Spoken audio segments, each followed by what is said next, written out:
2004년 5월, 미국의 어느 한 감옥 신문실. 심각한 얼굴을 하는 FBI 요원과 무엇이 즐거운지 웃고 있는 남자. FBI 요원은 반대편에 앉아서 웃고 있는 남자에게 뭐가 그리 웃긴지 물어보았습니다.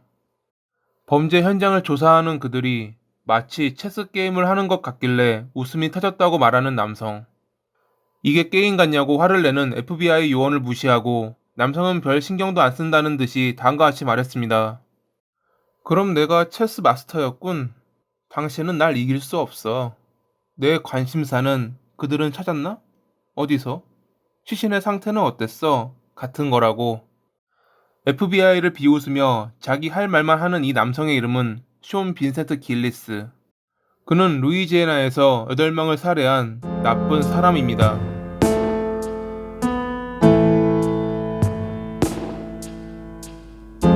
1962년 6월 24일, 미국 루이지애나 베턴루즈에서 태어난 쇼. 쇼이 어릴 때 그의 아버지는 가족을 떠났기에 그는 어머니와 조부모에 의해 길러졌습니다. 아버지는 정신질환을 앓고 있었기에 혹여 자신 때문에 가족이 위험에 빠질까 두려워 떠난 것이었고, 여러 정신병원을 비롯해 치료 기관들을 오가는 삶을 살았습니다. 어릴 적 쇼는 평범해 보였습니다. 크게 공부가 뒤처지거나 다른 이들과 어울리지 못하는 그런 스타일은 아니었죠. 어디에나 있을 법한 그런 느낌의 아이였던 쇼. 하지만 어느 날부터 그는 무언가 달라지기 시작합니다. 어느 날 새벽 쇼의 이웃은 밖에서 나는 큰 소리에 잠을 설치고 있었습니다. 처음에는 이를 무시하고 잠을 자려 했지만 지속해서 울리는 소리는 멈출 기미가 없었고, 짜증을 내며 밖을 바라본 그의 눈에 들어온 것은 쇼이었습니다.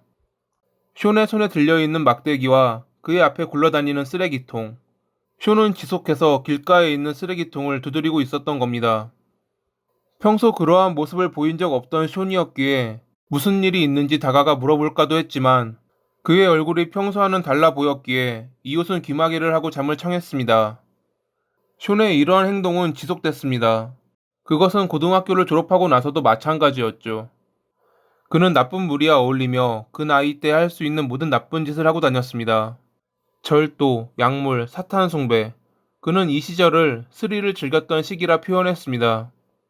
17살 무렵 아버지와 재회하며 긴밀한 유대 관계를 맺었을 때 그의 폭력성은 좀 누그러지는 듯 했습니다. 하지만 아버지가 동성애자가 되었다는 사실을 알게 되면서 둘의 사이는 다시금 멀어질 수밖에 없었죠. 이러한 영향 때문인지는 모르겠지만 그는 어느 순간부터 외설물에 집착했습니다. 그 나이 때는 관심이 많을 나이긴 했지만 그의 집착은 도가 지나쳤죠. 아르바이트를 그만두고 컴퓨터를 이용해 온종일 그런 사이트에 접속하는 것이 그의 일상이 될 정도로 그는 외설물에 빠져 있었습니다. 1992년에 쇼의 어머니는 조지아에 새로운 직장을 얻어 떠나야 했지만 쇼는 함께 가자는 어머니의 요청을 거절했습니다. 결국 그의 고집을 이기지 못한 어머니는 당분간 집을 따로 얻기로 하며 홀로 조지아로 떠났고, 쇼는 여전히 집에 틀어박혀 자신만의 세상에 빠져 살았습니다. 이 시기에 쇼는 무엇이 그리 불만인지 이상한 행동을 하기 시작합니다. 갑자기 하늘을 향해 고함을 지르고 자신을 놔두고 떠났다며 어머니를 욕했던 겁니다. 본인이 스스로 루이지애나에 남겠다고 말했던 것임에도 불구하고 어머니를 욕하는 쇼를 이웃들은 그가 아버지처럼 정신에 문제가 있다고 생각했습니다. 이웃집을 엿보다 들켰을 때는 고양이를 찾고 있었다 변명했던 쇼는 이내 한 여성과 데이트를 하다 주먹을 휘두르기까지 했습니다. 이웃들은 자주 이상 행동을 보이는 쇼를 무서워했고 그를 멀리할 수밖에 없었습니다. 1994년 3월 21일, 쇼이 첫 살인을 저지른 날입니다. 길을 가던 쇼는 간병인의 출입을 위해 문을 잠그지 않고 집에 들어가는 81살의 앤 브라이언을 발견했습니다. 그는 주변을 둘러본 뒤 아무도 없다는 것을 확인했고 곧바로 앤의 집으로 따라 들어갔습니다. 그리고 잠시 후 앤의 집을 나서는 그의 손에는 붉은 자국이 남아 있었죠. 그날 간병인에 의해 사망한 앤이 발견됐고, 경찰은 그녀의 몸에 남아있는 50여 군데의 자상을 보고 원한 관계의 범행으로 의심했다고 합니다. 후에 쇼는 당시 자신의 스트레스를 풀기 위해 그랬다고 말했습니다. 원래 이러한 범행을 저지르는 이들은 노리기 쉬운 목표를 정한 뒤 성공하면 갈수록 대범해지고 주기가 짧아지기 시작합니다. 쇼이 그러했습니다. 5년 뒤인 1999년 1월 4일, 쇼는 길거리에서 한 여성을 차에 태웠습니다.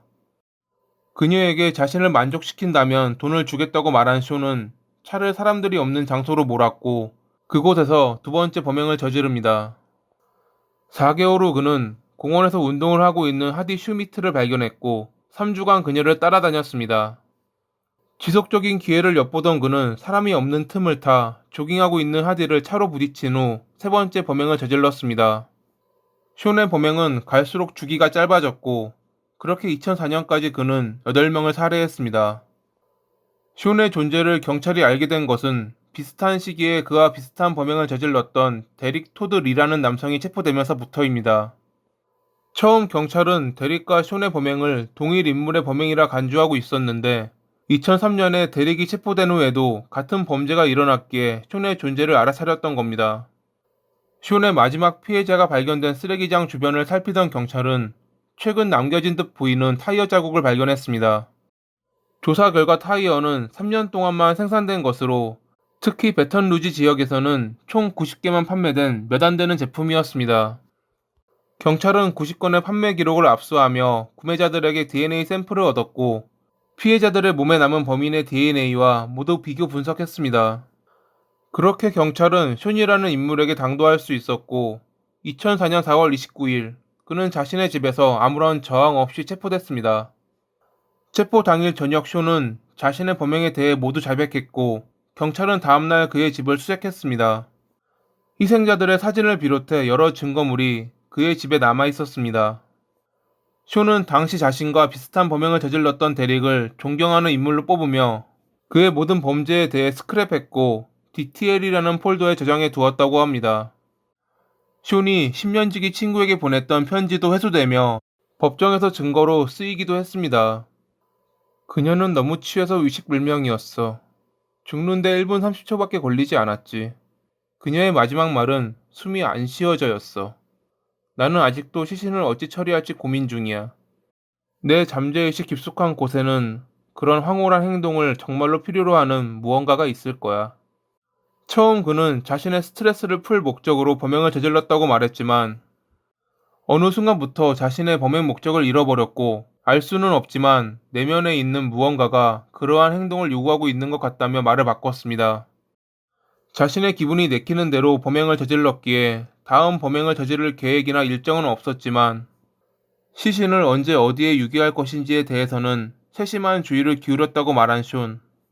시체가 흔적을 남기게 될 때는 안 돼. 비가 오기 전이 가장 좋지. 증거가 씻겨 내려가거든. 현장 주변에도 말이지. 범행 현장에 증거를 남기지 않기 위해 세심한 노력을 기울였던 그였지만 타이어 자국에 덜미가 잡히며 결국 체포된 쇼.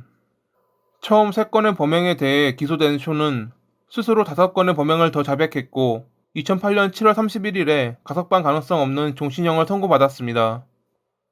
루이지애나는 사형제가 있었지만 배심원 중 2명은 확고한 사형 반대론자였고 다른 2명이 그들의 의견에 동화되며 총 4명이 반대했기에 쇼는 사형을 피해갈 수 있었습니다.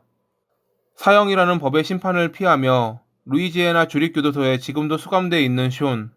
그가 죽어서 죗값에 따른 명백한 심판을 받길 바라며 이만 글을 마칩니다.